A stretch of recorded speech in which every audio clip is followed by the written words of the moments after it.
lurks in the hearts of men. The shadow knows.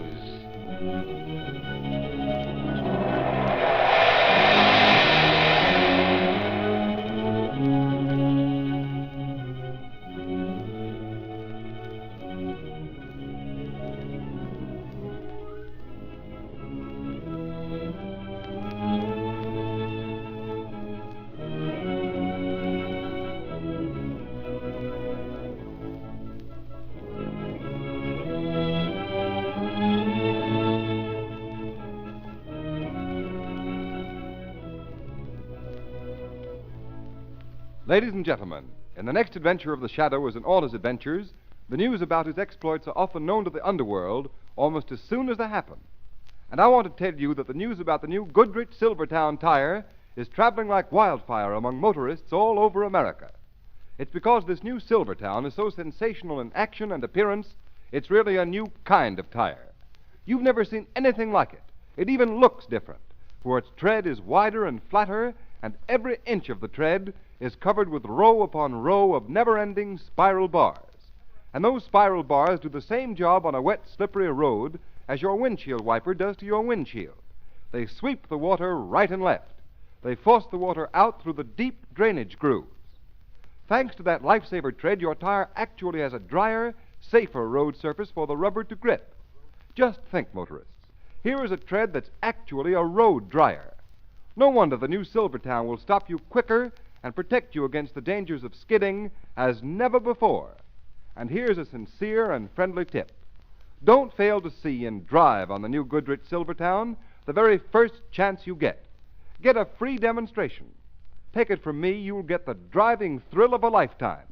And remember, only the new Silvertown offers you two great life-saving features: Lifesaver Tread skid protection and the famous Golden Ply blowout protection at no extra cost.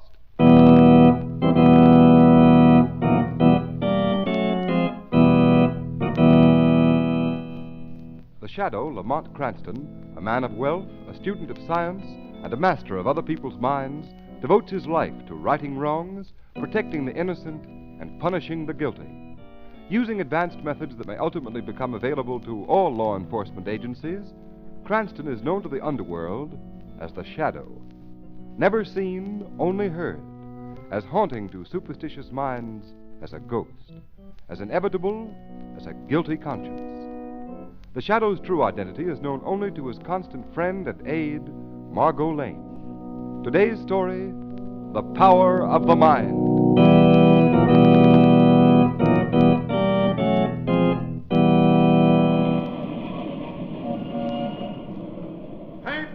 Evening paper, mister. Laboratory of famous chemist wrecked. Discoverer of new mystery explosive missing. Evening paper. Ladies and gentlemen, here's a special radio flash on the mysterious disappearance of Professor John Hardy. He was last seen entering a black limousine and was accompanied by a heavy-set man wearing a Van Dyke beard and a tall, slender woman of foreign appearance. Secret Service agents are reported investigating the case due to the importance attached to the professor's reported discovery of a new type explosive, more powerful than any known to munition makers in any country in the world.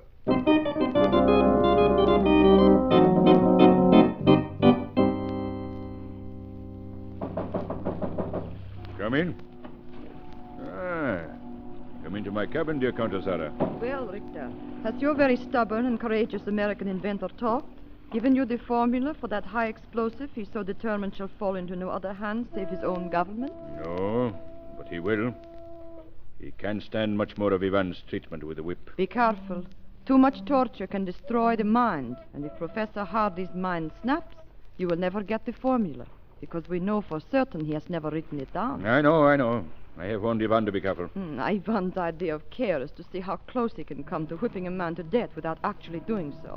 Why do you keep that big brute as a bodyguard? He has the mind of a child. In our business of espionage, Countess Zara, it is often useful to have servants who cannot think for themselves. Besides, Ivan is rather cunning in an animal sort of way. Stop! Listen. I can't stand anymore. I can't. Don't. Don't hit me again. Did you hear that? Success at last, my dear Countess. I think Professor Hardy is ready to give us the formula. No. Don't hit me. I'll tell you where I hid the gold. I found it, but I hid it. I found it at the end of the rainbow, and I hid it. I hid it, but I'll tell you. Richter, I warned you. His mind has snapped. Ivan, you fool! I told you to be careful. Give me that whip. I told you. I don't strike him hard. I don't. Oh, stop it. What good will it do you to beat Ivan? He doesn't even feel it. It's your fault. You should have watched him better. So you're telling me what to do, are you, Countess? It's about time someone did. You've certainly bungled this. Now how are you going to get the formula? The man's out of his mind. No amount of physical torture can make him tell us. I'll show you where I hid the gold.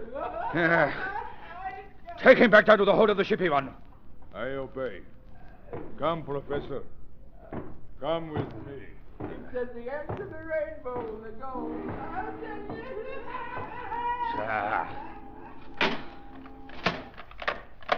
So, you've destroyed his mind. Good work. It's like having the formula in a sealed envelope and throwing it in the fire. Now what are you going to report to headquarters? Be quiet, Zara. I'm not finished. There's still a chance. Another way of getting his secret out of him. Even if his mind is gone. It may be an easier, surer way. Oh, why didn't I think of it before? What are you talking about? How can there be any other way with his mind destroyed by days and days of Ivan's fiendish torture with the whip? Zara, it so happens that a fellow countryman of mine, Dr. Waldeck, one of the world's greatest psychiatrists, is in this country, right here in the city. And I suppose he'll gladly come down to this ship, the Star of Zealand, and get Professor Hardy's secret from him for you. No, not gladly, perhaps, my dear Countess. But he will come. Just wait and see.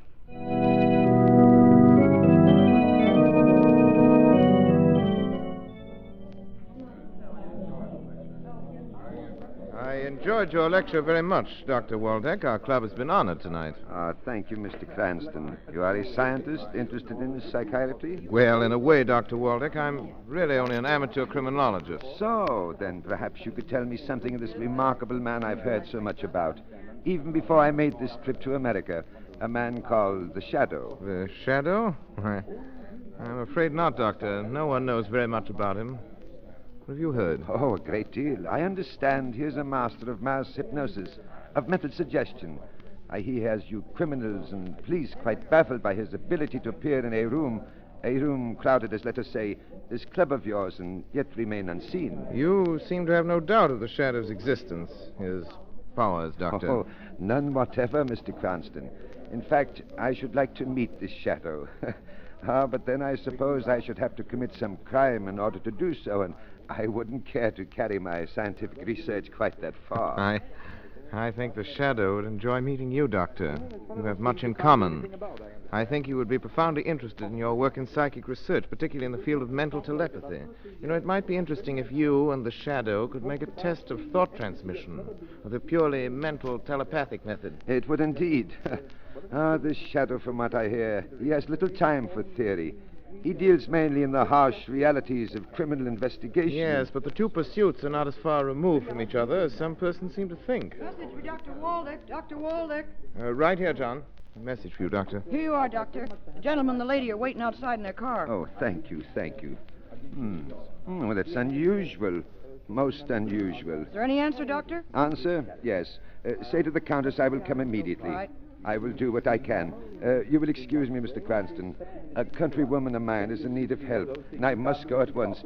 Perhaps we will meet again. Enjoy it. Yes, indeed. Well, goodbye.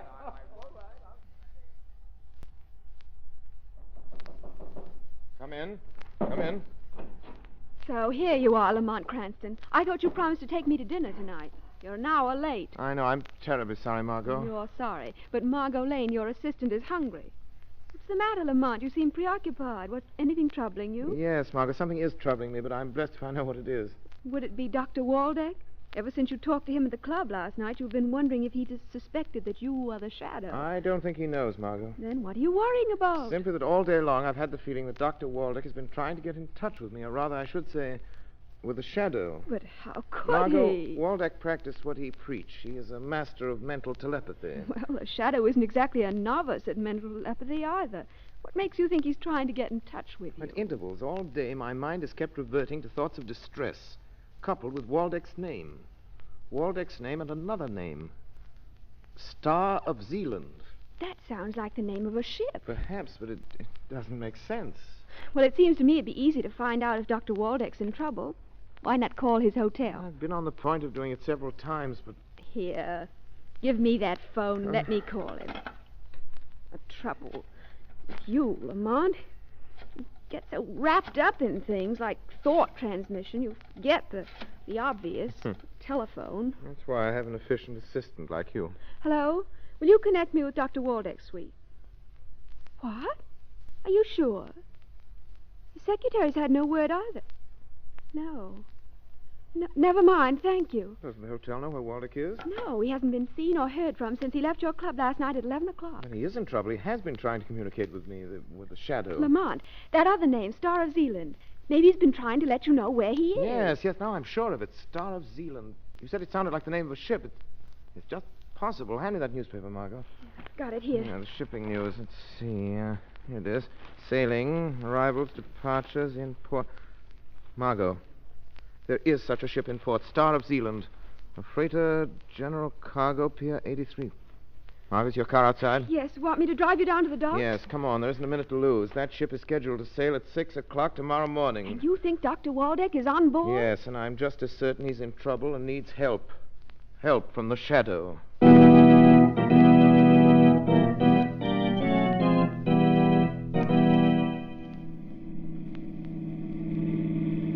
That must be the Star of Zealand over there, Lamont. Just a couple more blocks, Margot. Wouldn't it be better to let the police investigate? You have so little to go on. You can't even be sure there is anything wrong. If I can't convince you, Margot, what chance do you think I'd have of persuading the police to board a tramp steamer and search it for a man not even reported missing? But how on earth will you search a ship without help? It would take hours. It won't be necessary. I'll know if there's anything wrong if Waldeck's there. 5 minutes after I've walked on the gangplank. Because I'm going aboard as the Shadow. We're nearly there. Slow down. Stop by the next pier. Right. I don't think you'd better wait, Margot. This is a tough section, and it's late. All the more reason for my waiting. Don't worry about me, Lamont. I'll lock the car doors. And another thing, if you're not back in 15 minutes... No, Margot, minutes... I may need more time, but keep the shortwave radio tuned in our usual band. If you don't hear from me in half an hour, then go ahead and notify the police. All right, half an hour, but not a minute longer. I wish I knew what you were walking into, Lamont. I don't like this mental telepathy blind man's buff. Neither do I, Margot, but during the ride down here, I've had a stronger feeling than I did at first that Dr. Waldeck is in desperate need of help. Stay in the car, Margot. Lock the doors and sit tight until I come back. Or you hear from the Shadow.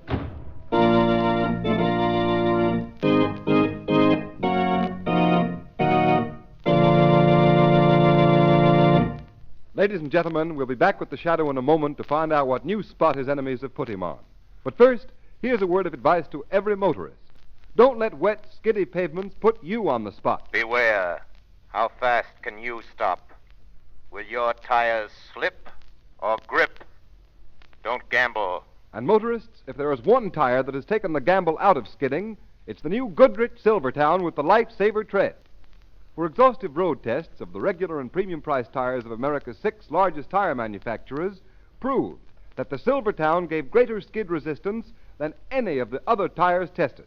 And don't forget, all during these tests, it was hands-off for Goodrich engineers. Instead, these tests were conducted by absolutely impartial engineers from America's largest independent testing laboratory, the Pittsburgh Testing Laboratory. What's more, some of the tires the Silvertown was tested against have list prices of 40 to 70% more.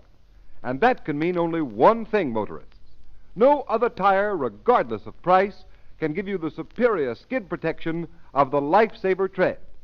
With Lifesaver tread Silvertowns on your car, you'll stop quicker, safer on a wet pavement than you've ever stopped before. Just think, the quickest non-skid stops ever with the Lifesaver tread. Real blowout protection, too, with the famous Goodrich Golden Ply. And these two Goodrich safety features are now yours in the new Silvertown at no extra cost. Take a tip from me. For safety's sake, Ride on Goodrich Safety Silvertowns.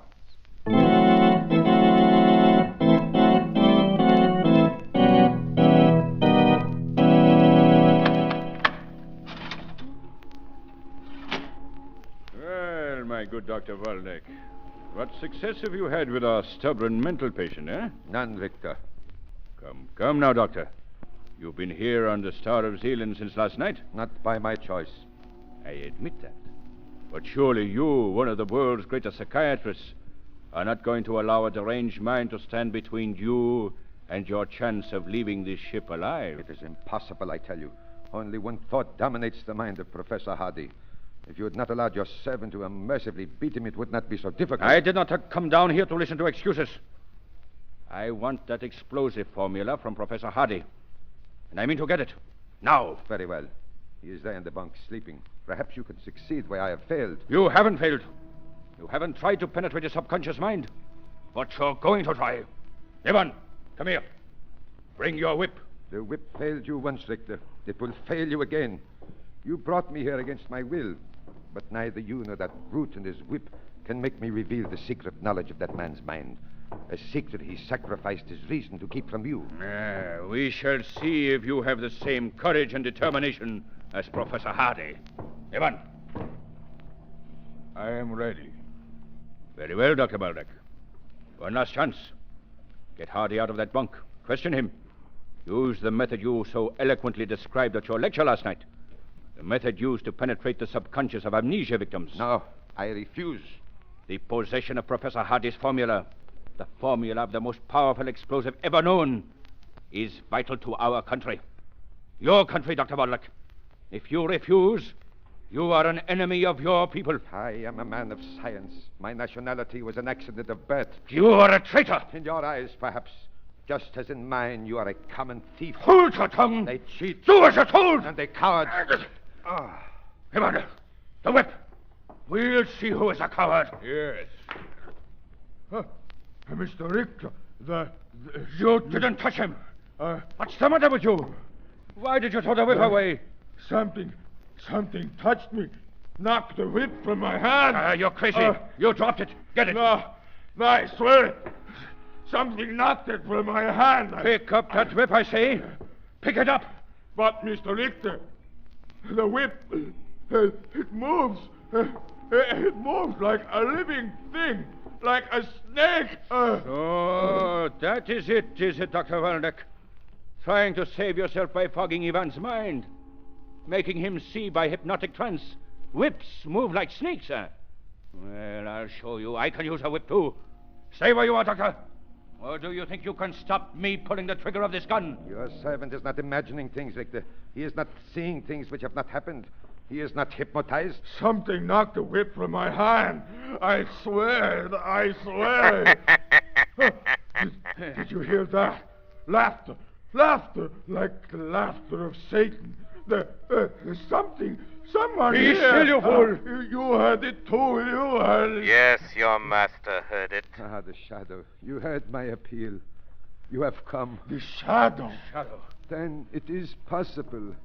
Telepathic communication between two minds, far removed, without mutual concentration of thought. Yes, Dr. Waldeck, a theory is being proved, but a fact remains. Is this another of your psychic tricks, Doctor? Richter, surely your activities in espionage have brought you in contact with those who have warned you against the Shadow. The Shadow? So you are the Shadow? Waldeck got word to you, did he? Yes, but in a manner beyond your comprehension. Hey, man, get out quick. Close the iron door. Don't open it again until I order it. Yes, I obey. Your gun is trembling, Richter. Dr. Waldeck was right. You are a coward. At least I don't hide in shadows. So, you've come to save Dr. Waldeck, eh? I came here in answer to his call for help, but now that I'm here... Now that you're here, Shadow, you will remain. You have walked into a trap that will hold you until I am ready to deal with you in my own way. You and Waldeck and Professor Hardy there. You, Shadow, may even be useful in the event that the good doctor fails me. Hello? Captain, Richter speaking. Yes, sir. Order your crew to the post. Cut off. We sail at once. But it is not 6 o'clock, sir. Obey my orders. We sail at once. Yes, sir. As you command. Ivan,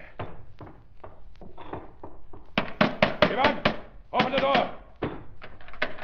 Don't waste your time in trying to get out of this hole here.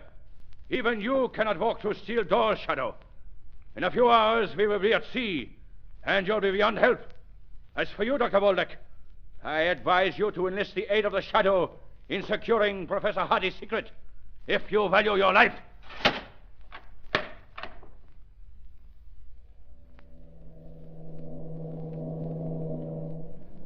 Yes? Come in. We are getting underway, Mr. Richter. Are there any further orders? Yes, Captain. As soon as we are at sea, I want half a dozen of your best men. Arm them with rifles and revolvers. Have them report here to me. Yes, sir. Why are we leaving so early? Oh, good morning, Captain. Oh, Countess.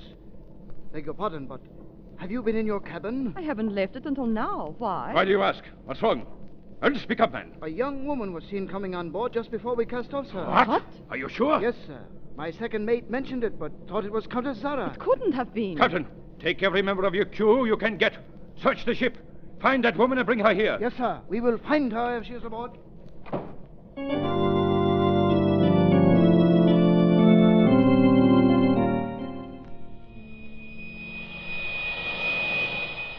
Margot Lane. Margot Lane. Notify police and Coast Guard. Notify police and Coast Guard. Professor John Hardy and Dr. Waldeck, prisoners in hold of Star of Zealand. Aboard Star of Zealand, proceeding to sea. Proceeding to sea. Repeat message. Margot Lane. Repeat message. Margot, repeat. Why don't you answer? Why don't you answer? Was that you talking, Shadow? Yes. I was calling my assistant for help on my portable radio, but something's wrong. I can't get an answer. I am profoundly sorry for the situation in which we find ourselves. Had I been able to communicate to you the exact nature of my difficulties, you would have been prepared. I am prepared, Doctor. This ship will never pass beyond the 3-mile limit. It will be stopped search. But how? I'm going to use this radio again. Star of Zealand calling the Coast Guard. Star of Zealand calling the Coast Guard. Go ahead, Star of Zealand. Go ahead. Professor John Hardy, missing scientist, wanted by the Secret Service, prisoner firing aboard Star of Zealand. Proceeding down bay, stop and search. Stop and search, be prepared for armed resistance. That is all. Okay, Star of Zealand. A Coast Guard cutter will investigate immediately. You are indeed prepared, Shadow. But do not underestimate the cunning of Richter. At the first sign of danger, he will attempt to dispose of Professor Hardy and myself and you. We must be prepared for that. Is Professor Hardy's mind completely gone? No. For the past 24 hours, I have been treating him, have induced hypnotic sleep. He should be nearly rational now. Then awaken him. There's no time to lose. Very well. Professor Hardy. Come, Professor Hardy. It is time to waken. It is time to waken, Shadow. Professor Hardy. Margot, why did you leave the car aboard the ship? I called you but received no reply. When the ship sailed ahead of schedule, I was sure something had gone wrong. Someone must have seen me coming aboard. They're searching the ship. You're a godsend, Margot, but you mustn't be found on the ship. A Coast Guard cutter's on the way. You've got to get off before they arrive. Don't worry about me. We're passing down the channel. It's only a couple of 100 yards to shore. Oh, why, Dr. Waldeck is here. He was aboard. But who's that other man? Professor John Hardy. But quick, Margot, get off the ship. You've done more than enough just opening the steel door. All right, Shadow. Don't worry, I can swim 10 times that distance. There's a cargo door open on the port side. Dive far out, Margot. And Margot, be careful of the suction of the propellers. Good luck. Come, Professor Hardy. Come, Professor Hardy. Thank you. Thank you, Doctor. But, what has happened? Where is this Richter? We are still on the ship, but help is coming. He is very weak, Shadow. Shadow! The door, it is open, but how? Don't stop until you find the door. All right, you must come with me. The door, it is open. They have escaped. Doctor, get back behind the door. Out of sight. Hey, that girl, she opened it. But they can't get off the ship. They can't be far from here. Maybe they hide. Maybe. Hey, Ivan, you fool. Why did you close that door? Well, I did not touch it.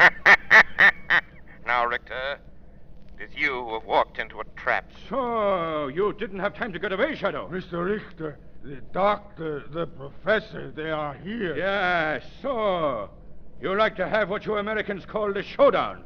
Very well, you shall have it, after I communicate with my captain. Captain!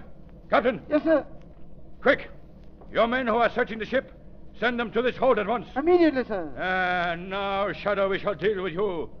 Ivan, watch the good doctor and the professor. Their turn will come when we have finished with this Shadow once and for all. You are too late, Richter. Listen. There. So, the river police. Well, let them come. Before they can board us, there will be no trace of any of you. Perhaps your captain is not so sure. He's calling you over the speaking tube. Hello, hello.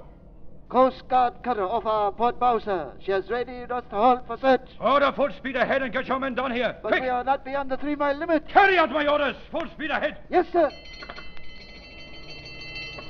Desperate measures, but they will fail, Richter. They will fail. That was a blank, a warning. Your captain is being sensible. He stopped the engines. Let them come. Let them search the ship. They'll find nothing. Nothing. Because I'm going to shoot you. They'll never think to look for bodies in the ballast tanks. My gun! No. No, Richter. You're not going to add murder to your list of crimes. Ivan, quick! I've got hold of the Shadow here. Take my gun. It's on the floor. The Shadow's here between me and the wall. Shoot him. No. No. Oh, there is nothing there. I see nothing. Shoot him. You're mad. Shoot You're him. mad. I go. Dr. Waldeck, the gun. Pick it up. Put up your hands, Richter. No, you don't. You'll never turn me over to the police. Sorry I had to hit Richter so hard, Dr. Waldeck. The Coast Guard won't meet much resistance when they arrest him. You're a witness to what has happened here. Listen, Doctor.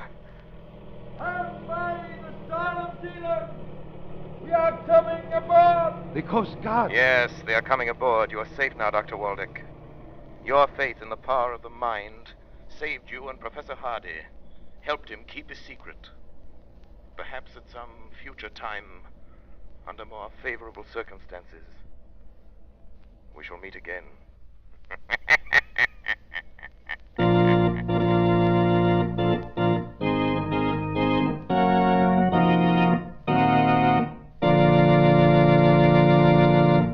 You have been listening to a dramatized version of one of the many copyrighted stories which appear in the Shadow magazine.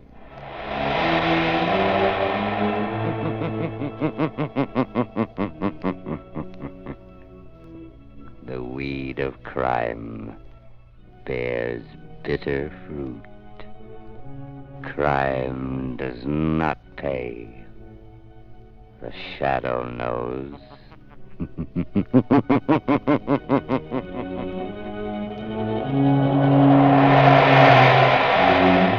All the characters and all the places named are fictitious. Any similarity to persons living or dead is purely coincidental.